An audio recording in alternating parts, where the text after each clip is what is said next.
అమరావతిలో ఎందుకు జరుగుతున్నాయో తెలీదు అగ్ని ప్రమాదాలు. మొన్న మధ్యన నేలపాడు దగ్గర జరిగింది. ఏది ఎల్‌ఎన్‌టీ వాళ్ళకి సంబంధించినటువంటి ప్లాస్టిక్ పైపులు ఉన్నట్టుండి తగలబడిపోయినియి. కోట్ల రూపాయల నష్టం. అప్పుడు కాసేపు హడావిడి చేసింది ఈనాడు, జ్యోతి లేకపోతే వాళ్ళకి సంబంధించిన అనుకూల మీడియా. దీని వెనకాల ఏదో కుట్ర ఉండొచ్చు అని. వెంటనే చంద్రబాబు గారు కూడా ఎవ్వరు ఏ కుట్రలో ఉన్నా ఛేదిస్తాం, కఠినంగా వ్యవహరిస్తాం అన్నారు. ఆ తర్వాతన మరి ఏం కఠినంగా వ్యవహరించారో తెలీదు. అక్కడ ఏ కుట్రలు లేవు.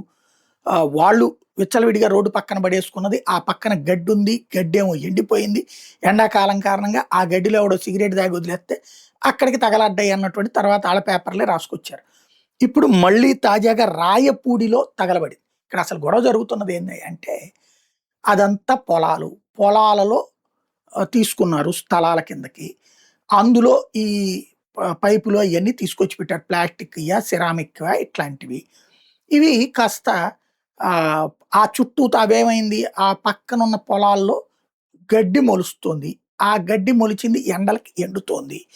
ఈ కూలీలు వంట వండుకోవడానికైనా లేకపోతే గనక సిగరెట్లు తాగినో, చుట్టలు తాగినో, బీడీలు తాగినో ఆడ పడేస్తారు.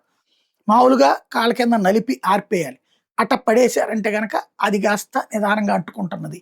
ఇప్పుడు పొరపాటున ఎవడన్నా గనక ఆ ప్రాంతంలో ఏ నందిగం సురేష్ సంబంధించినటువంటి అనుచరుడో, లేపోతే ఏ వైసీపీ కార్యకర్త అట్నుంచి వెళ్తన్నా ఏదన్నా సీసీ కెమెరాలో కనబడితే వాడే అని చెప్పి ఇప్పుడు మళ్ళీ ఈ ఇష్యూని అటు డైవర్ట్ చేస్తారు. లోపం అక్కడ ఫైర్ డిపార్ట్‌మెంట్ ఎందుకు లేదు? ఎందుకనంటే ఊరికినే తగలబడుతుంటే ఏం చేయలేకపోతున్నాం రాజధాని ప్రాంతంలోనే. అసలు ఎందుకు తగలబడుతున్నాయి అన్నది ఏమన్నా ఆలోచిస్తున్నారంటే అదేం ఆలోచించరు. దీన్ని ఎటు పక్కకి తీసుకెళ్ళాలి. ఇంతకీ ఇంకోటి ఆలోచించండి, ఇప్పుడు ఇది మెగావాటా? బానే ఉంది.